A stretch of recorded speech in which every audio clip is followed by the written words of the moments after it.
ஹரியாலி பன்னீர் டிக்கா, அதாவது க்ரீன் கலரில் பன்னீர் டிக்கா பண்ணலாமா?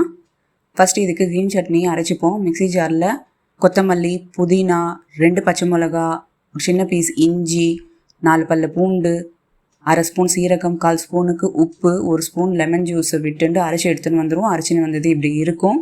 ஒரு கிண்ணத்தில் 1 டேபிள் ஸ்பூன் தயிர், அரைச்ச க்ரீன் சட்னியை சேர்த்துட்டுலாம்.